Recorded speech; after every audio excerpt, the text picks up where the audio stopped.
Hi everyone, Aaron here for Zollotech, and I've been using iOS 13 Beta 2 for the past week or so on my iPhone XS Max primarily. Now I do have it on other devices such as the 6S Plus here and my iPhone SE, but since I've primarily used it here and then did a YouTube community poll where over 12,000 of you voted, I think that's a pretty good feedback amount to tell you how it is overall. Now this is a developer beta and it's not expected to be bug-free this early on. In fact, Apple has said there's over 100 bugs in it currently still, or 100 known issues, and I've certainly experienced that. And before we continue, I did want to mention the iPad. I planned on maybe doing a separate video for that because I've had similar and different issues as well. So let me know if you want a separate video for iPad follow-ups and videos in the comments below.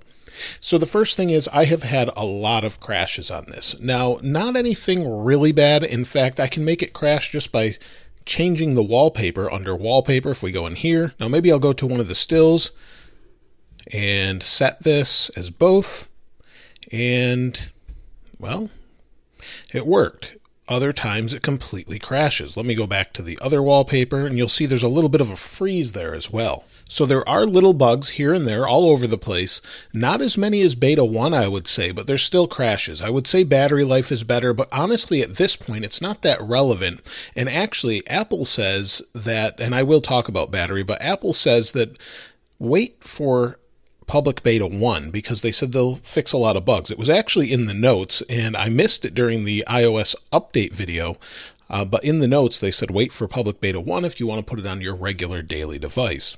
So changing the wallpaper resprings this sometimes. Voice to text seems to crash this a lot. Now, not as much as beta 1, but if I go in and maybe do a voice to text in messages, it will just crash messages.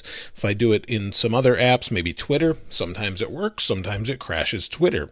So there's issues like that. I've found with apps like MoneyWiz 2, for example, it would crash. It just wouldn't even open the app. And quite a few of you have told me you have apps that keep crashing as well. So there's definitely issues. Same with Twitter locking up and crashing.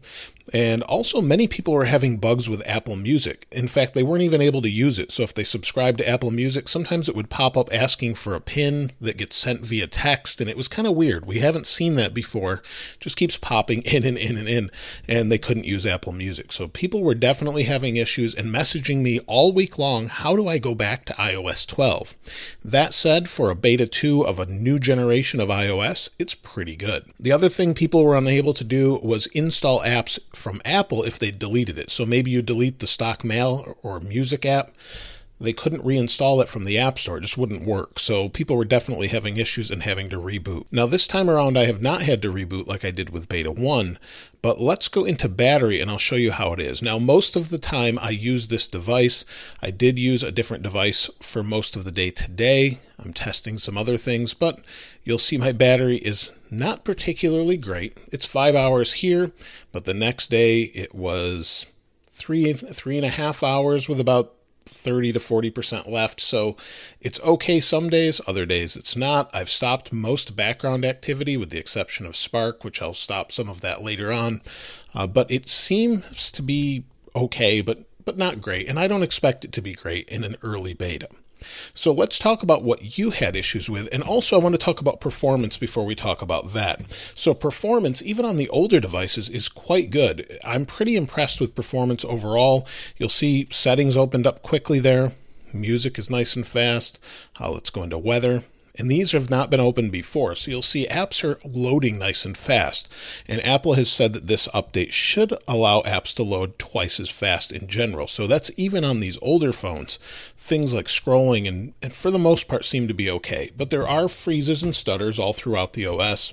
And sometimes it takes a couple days for it to actually manifest. So it's okay, but expected for an early beta.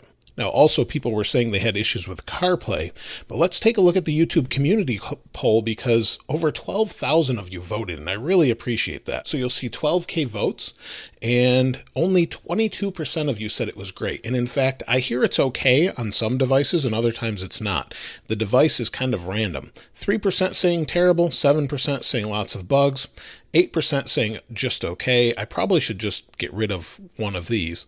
And then 61% of you are using iOS 12 or Android. So 256 of you commented, and I've read every one of these, and you'll see there's a little stuttering in YouTube, and that's kind of to be expected. I think YouTube needs to optimize the app as well.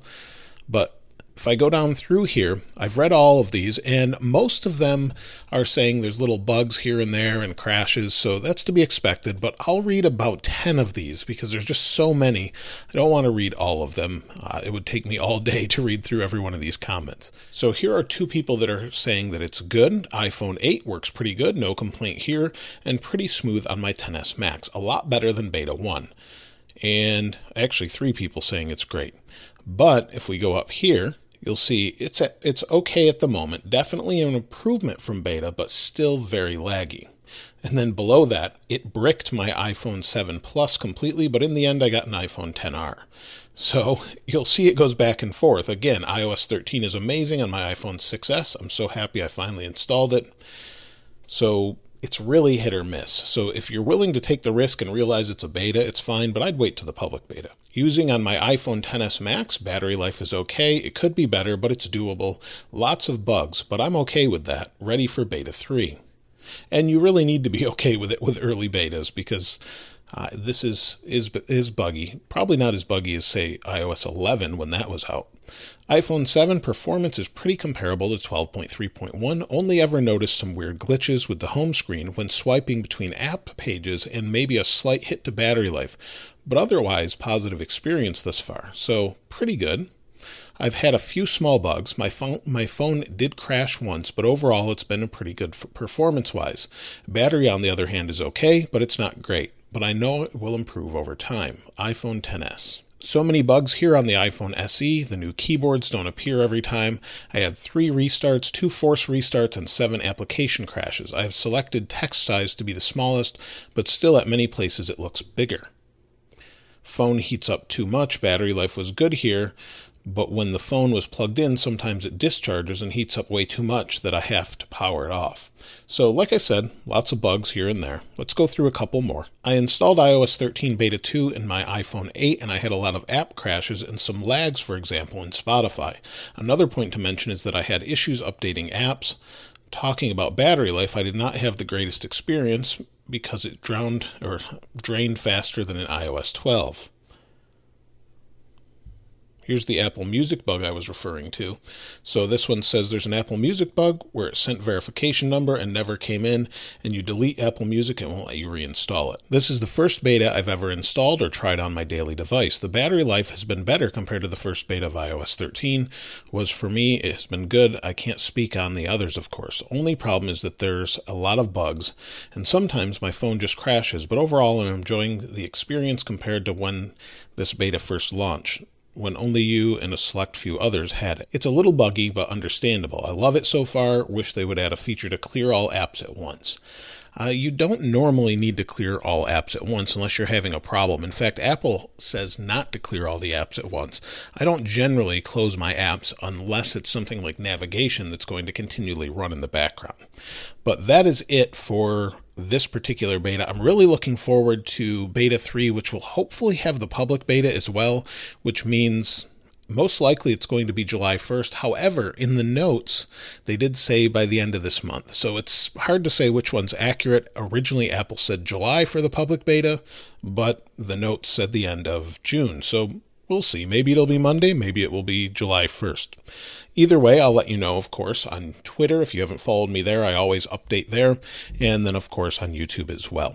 Let me know if you want to see that iPad OS video in a second video and when I do the updates as well. I'd love to hear what you have to say about that. And if you haven't subscribed already, please subscribe and like if you enjoyed the video. Oh, and hit that subscribe notification bell if you'd like to see more of these right when they come out. If you'd like to get your hands on the wallpaper, of course, I'll link it in the description as I always do. As always, thanks for watching. This is Aaron. I'll see you next time.